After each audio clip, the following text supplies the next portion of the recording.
good Wednesday, everybody. Welcome to another edition of the Phillies Fastball. Mike Gill, Oscar Budejen, Jeff Kerr. Phils win again, and it felt like old times last night. 9-1, Cristopher Sánchez dealing Bryce Harper a couple of dingers in the game, boys, and the Phillies win over the Athletics, and they'll do it again tonight. But, guys, that one last night, Cristopher Sánchez, really the story. Bryce Harper, you had your two stars step up, Jeff, and interested to see what the reaction was like in that clubhouse last night after a dominating performance from Sánchez and a big night from Bryce Harper. It was like old times at the ballpark. Yeah, the smoke machine wasn't on, but they had the Spanish music playing for Cristopher Sánchez last night after that brilliant performance. But hey, look, I'll just say this. Bryce Harper hit 3 home runs last night, at least in Bryce Harper's mind. He hit the 2 home runs during the game, and then he decided to give us a bomb with the Bryson Stott comment. Unprompted, by the way. We will get into that. We will get into that. But 2 home runs. Sánchez struck out 10 batters, 8 innings last night. This was, the formula that this team has used so often, Oscar. It's great pitching, and then your stars stepping up last night and getting it done. 14 hits, 9 runs. You couldn't really have asked for a better blueprint than last night for that. Yeah, I mean, we talked about it yesterday in the show. Cristopher Sánchez pitches much better at home. That has been his career, much better at home than on the road. He's seen what the other guys have done, and he stepped up to the plate. I mean, 8 innings, 10 strikeout, 1 base on balls, and 3 hits. I mean, that's Cristopher Sánchez. Cy Young showed up yesterday, so it was great to see. This guy is one of the best pitchers in all baseball, and his changeup. I mean, his arsenal. If you sat down and saw how he pitched, it was a masterclass. And I think actually Donnie Baseball said it after the game. I mean, it was a masterclass in pitching with the changeup and his location yesterday. And then Harper, we said it yesterday that he's hit Severiano in the past, and he didn't. He did his part against Severino. Sánchez, the 8 innings, by the way, 10 strikeouts. Second pitcher this season with 8 innings and no runs allowed with 10 strikeouts in the majors. That's how rare his performance was. Do you guys know who the other guy was? Cliff Lee? No, I said this season. Ranger Suarez. No, this season. Yeah, I thought you meant Phillies history. 8 innings, no runs, and 10 strikeouts. Ranger Suarez also did that. That's how rare that kind of pitching performance has been this season, and that's what they got from him, Cristopher Sánchez, last night. And, guys, you brought it up yesterday, Oscar. We've all brought it up. The reason this team is now 7-1 under Don Mattingly is this pitching has completely turned the corner over the last 8 games. They are pitching outstanding. They are first in ERA, first in WHIP, first in batting average against, and that's really the identity of this baseball team. No doubt about it. I mean, go ahead, Jeff. Go ahead. Yeah, I mean, I thought it was funny last night when Cristopher Sánchez said, I said, hey, look, you guys feel the momentum. You feel the piggybacking off each other at this point. It seemed like it went the other way just a week or 2 ago. And he said, yeah, it's a challenge. Like, we want to go out and one up the next person. Well, Aaron Nola throws 6 shutout innings. Okay, what can I do to be better? That's pretty much what Sánchez did. Well, he does that last night. I just think the starting pitching feeds off each other. And, and Oscar's mentioned this. Zach Wheeler being back has been monstrous for this team because now you got Zach Wheeler pitching. And Aaron Nola had that long rest. He pitched well. Andrew Painter's really your only wild card, and he's played 6 starts. He's made 6 starts in the majors. Like, this is what we expect for the Phillies. It doesn't surprise me one bit that they're 7-1 under Don Mattingly. The blueprint of this team is starting pitching. I mean, that's where everything starts. If the starting pitching is there, as you see here, with Cristopher Sánchez now at 2.42 ERA, you got Wheeler at 2.45, and then you got Nola and Luzardo beginning to step up. I mean, that's the blueprint for this team. Why this team have won? I'll tell you, ahead of all the hitting and everything that everybody's gonna put is starting pitching. That's where everything starts. And then you're going to see our lineup is very, very streaky, and that's a reality. How many runs did we had in the 7th inning yesterday? One or two? They had 2 crooked number. I mean, they had 1. It was 1-0 going into the 7th. Yeah, they scored 5. They scored 5 in the 7th and 3 in the 8th. Yeah. So this was a very, very tight game, and Cristopher Sánchez got you there. And then our bats began to wake up, and that's great, by the way, except Schwarber. Schwarber hasn't hit too much lately, so. I forgot Schwarber even went 0 for 5 yesterday because everybody else hit. Yeah, 0 for 5, 2 strikeouts, but behind him, 3 for 4 for Bryce Harper, 2 home runs, 3 RBI, and 3 runs scored. And he is scorching hot right now, guys. I mean, he had obviously the 1 home run, the only run on Sunday. Last night, he carried the team too, but he's getting some help. Marsh, Real Muto had that big double. Stott, and we're going to get into this whole Stott and Harper and everything else regarding these comments, but this is what happens when the lineup starts to hit. They score 9 runs, and they win. Then after the game, Bryce Harper, as Jeff, you were there, take us through what happened. So basically, we were just asking Harper about the lineup. Sometimes it's hard to get stuff out of Harper unless Harper wants a message pointed out. I've learned this over my years of covering the Phillies, and Todd Selecki just asked a regular question. How do you feel about Bryce Stott? And he just goes unprompted. Well, this is what happens when you play every day. He's an everyday player. Yada yada yada. He should be playing every day. And I'm like, oh, okay. Like this is interesting. Because they're facing a lefty today. It's the first time they've faced a lefty starter under Mattingly. By the way, they're 0-10 against lefty starters this season. Let me mind you. And Rob Thompson always platooned. He always platooned Bryce Stott with Edmundo Sosa, or he would platoon whoever was in left field. But Don Mattingly has been open about Brandon Marsh playing every day. We might see Brandon Marsh play against the lefty today. He's been pretty adamant about he thinks Brandon Marsh is everyday player. I'm curious to see where he thinks Bryce Stott is the same way. You can make a strong argument, Oscar. Oscar, you can make a strong argument. We were talking about this earlier today, which is Stott's numbers against lefties are pretty similar to his splits against righties. He's about 254 against righties, 252 against lefties. His on-base percentage against lefties is slightly better. His OPS is about the same. Now, they're all average. It's not like he's great against lefties or righties. On the flip side, Bryson Stott is abysmal against left-handed pitching. Brandon Marsh is abysmal against left-handed pitching. So you can make an argument that Stott deserves to play against lefties more than Marsh does. I mean, you see it this year. This is as of Sunday. I haven't updated this slide, but basically you see Stott at 1,000. I mean, he's our best hitter against left-handed pitching. I don't mind playing. He's only at 13 at bats against left-handed pitching. Yeah, no, I got you. Yeah, but what I'm saying, I don't mind playing Stott today. I do believe our dear friend Alec Bohm, even though he got on base a couple of times yesterday, one on a hit and another one on a base on balls. He needs an extended rest on the bench. I mean, it's I want to see Sosa playing at least 2 or 3 times a week. I mean, whatever it takes. The message Bryce Harper is trying to put out is why bench Bryson Stott when Alec Bohm, and we're seeing the numbers here, 443 OPS, 422 against right, 487 against lefties. It's to me, the message is Alec Bohm shouldn't be an everyday player. Bryson Stott should be. That's where we put in Edmundo We Sosa. mentioned it yesterday, Jeff. To me, is the rotation of 3 between Bohm, Sosa, and Stott. I mean, those 3 needs to rotate, and you're playing 2 of them every day, depending on matchups. This is my issue here. Do you guys have a problem with Bryce Harper playing assistant manager, assistant GM, basically trying to tell Don Mattingly how to do his job? Yeah, because we don't know what the lineup is. That usually comes out like a little bit after 3 o'clock, so we won't have that. But now you're putting him in a position. He strategically knew there was a left-handed pitcher pitching today for the Athletics. Sure. So he's saying, I want Stott in the lineup. This is akin to the day before he says we were all waiting to see what was going to happen with Topper. The Topper playing the platoons, people are acting like, well, that was a Topper thing. He didn't really have a choice. Marsh could not hit lefties. Now, you can make an argument, guys. I have Stott's numbers here. In his career against left-handed pitching, 547 at-bats, 252, 328 on base, 347 slug, 676 OPS against lefties. That's a season, by the way. Those at-bats are a season. Correct. That's 547 plate appearances. That's about a full year.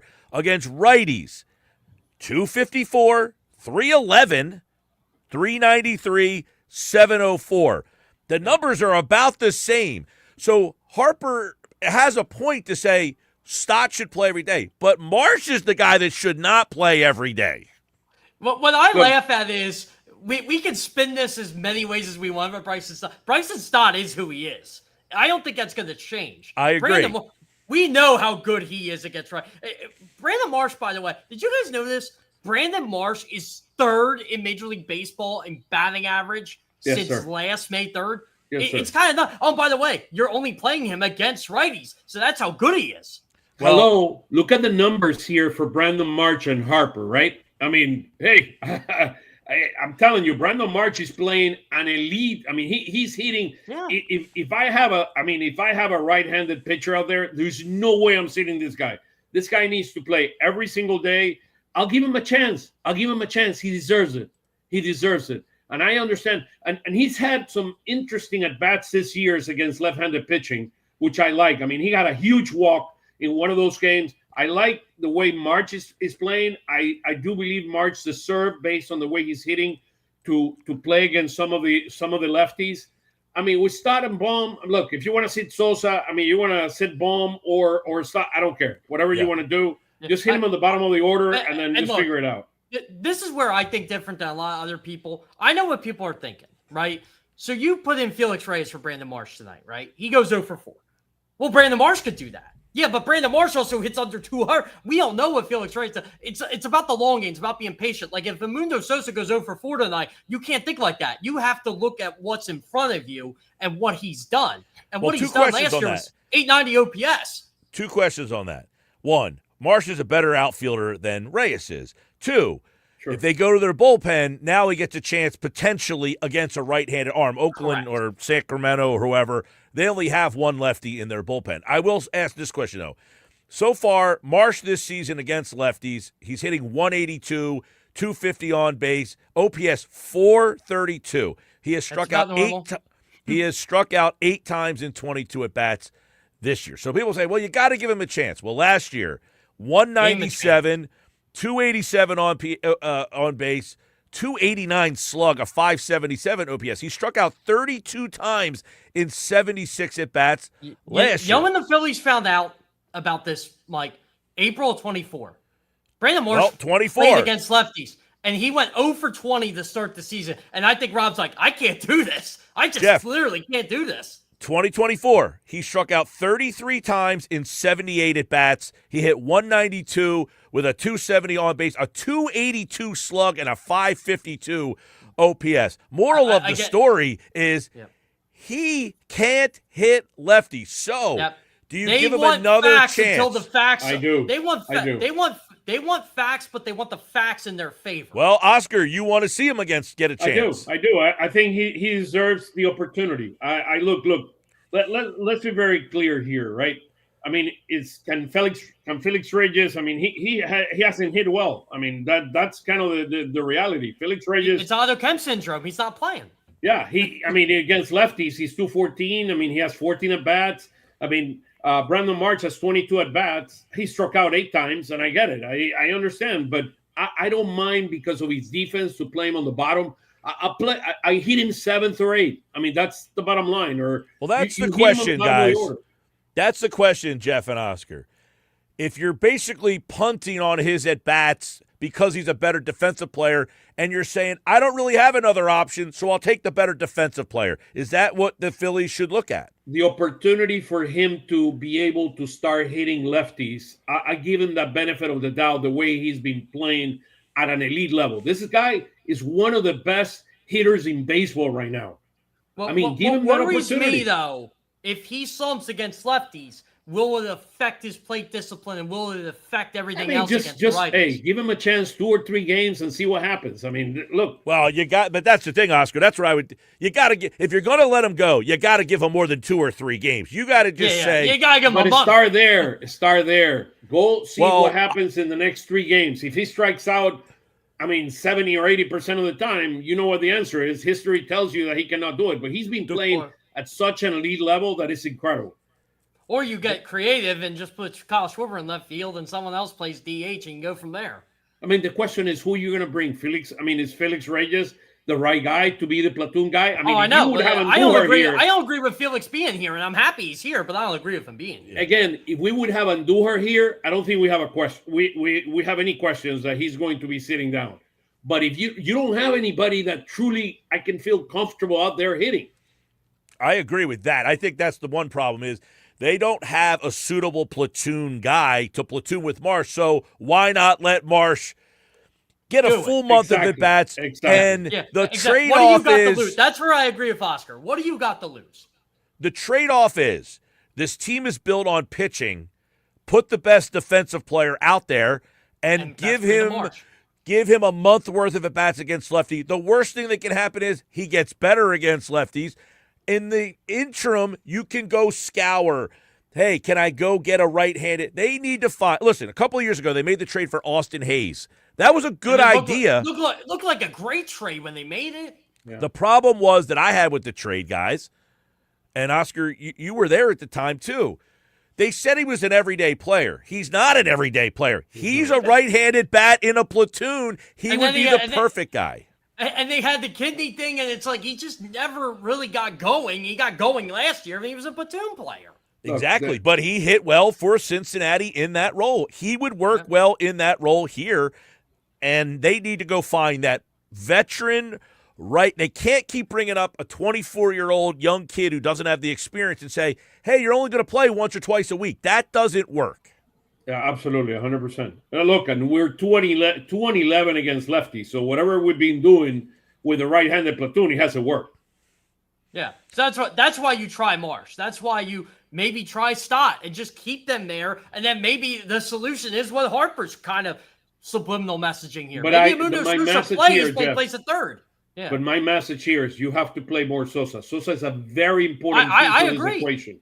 He's a very important piece of this equation. He brings energy. He brings you. He's historically has been very good on defense, and I think his defense is getting affected by the fact that he's not playing enough. Yeah, I would agree with that, Oscar. Yeah, and I think, look, I love the platoon with Stott last year. It worked. Maybe we try it at third and say, hey, look, I know you raised your average to 161, but we're at that 40-game number here. Like, this isn't working right now. Well, Jeff. But here's the other thing. Don Mattingly told me yesterday, like, look, I got to give him more time. So I was going to say, Jeff, staying in the lineup or not? You were in that media scrum, and you asked Don Mattingly a question regarding Alec Bohm. Did you get the vibe that he wants to keep riding with Bohm? Because he said, I wasn't here last year. I don't know what adjustments he made. Yeah, I got the vibe he's playing. It's, that's what I wrote about in Subset today. I got the vibe that, look, this is where the challenge comes in. Do you listen to your superstar player, the guy that you signed the 13-year contract to? Do you play Bryson Stott and Alec Bohm and Brandon Marsh? You just keep things the same? Or do you have to play Mundo Sosa? Like, what is the point of Mundo Sosa being here if he's not in the lineup today? Hey, Mike, you know how I like to bug Jeff. Hey, Jeff, your favorite slide, man. It is my favorite slide because I can't stand looking at this right now. We're 4 games away from the wild card, so we're back Oscar, in the race. I'll tell you what, when that first one becomes 20 and that last one stays the same number, then maybe we'll talk about it. I know. I was just kidding. I love to. I like it. It's fun. Well, I'll tell you why. I'll tell you why that slide is at least something to talk about on May the 6th. It's very early. Yeah. Is you fell so far behind the Braves, you're still 9.5 there, but now you can realistically say the playoffs are a you might say the West. You know what's crazy about all this? They've got themselves back into a spot where you can realistically say this team's going to be 500 at the end of May. You could not say that 5 days ago. That's the thing is you can at least say, okay, a wild card, you're in that mix again. You might not be in the East mix. You're 9.5 back. Funny. That might be too much of a mountain to climb. Yeah, I think it's funny. I talked to like 15 guys on this team, and they all thought like this could happen. Like they could get on a winning streak. That's why I wonder if they pulled the plug on Rob Thompson too soon for a reason. They didn't want to see that. Yeah. Look, guys, I mean, it's amazing that we're talking here. We're in second place, tied with the Marlins and the Nationals already. So, I know it's too early. Second place. Who would have thought? Can you believe that? This is insane. But we'll get there. The Mets won 2 in a row, too. Yeah, and we're 8-2. We're 8-2. The Braves are a really, really good team. It's gonna be hard to catch up to them, but they got it's like the race. We saw the Kentucky Derby race. I mean, the guy was in last place, and suddenly, I mean, he pulled it out at the end. So hopefully, that was incredible. By the way, I'm glad you pointed that out. That was a fun race to watch. That was incredible. It was really good. And the trainer. I mean, my hat off to the trainer and the hockey. By the way, Phillies offense starting to come around, as we saw last night. The offense with Rob Thompson, 219, 294, 362 with a 656 OPS, and now 267, 322, 448, 770 OPS. The pitching's been good, and we shall see. Tonight against the A's, it is Wheeler getting the call for his third start this season. Zach Wheeler on the mound. They've won each of his first 2 starts, and he's only allowed 3 total runs in 11 innings this year. So when you have Wheeler going, you feel really good. It's just a different feel having Wheeler today than Taijuan Walker. Oh, wow. Yeah, it does. And this is why this team is winning games, honestly, because you're not going, or how bad's he going to pitch today? Like, even Aaron Nola now, like, you were like, oh, how bad's Aaron Nola going to be today? Well, after it gives you a good start and shows you the old Aaron Nola, I still say that team was – momentum is a thing. People don't want to believe it's a thing. It's a thing. I think Cristopher Sánchez admitted last night he saw that and said, you know what? I'm going to top that because I'm Cristopher Sánchez. Look, and I'm in the last 5 days, in the 5 last days, the ERA of the Phillies have gone from being the worst in baseball to being 23rd. Isn't that huge? Those numbers are being updated. So it's 23rd in baseball at 4.5. The A's have a bigger ERA than the Phillies now. By the way, the only time the Phillies starters have not gone 6 was when Painter went 5, and that was the day they got 1 hit. So, I mean, really, they've been the starting pitching's been pretty much perfect. Oh, you're starting pitching, that number there, the ERA of the starting pitching is the most important number you got to track the entire since season. April 28th and first in FIP. I mean, that's big. Well, guys, we'll see. The lineup will be out a little bit later on. Don Mattingly's first time against a lefty. Will he succumb to the Bryce Harper pressure? Will they stick with the platoons? We shall see. By the way, there's a big meeting today, guys. Don Mattingly's having his meeting with the team officials and the coaches about trends and whatnot and what they could do to improve here and what they should keep going here.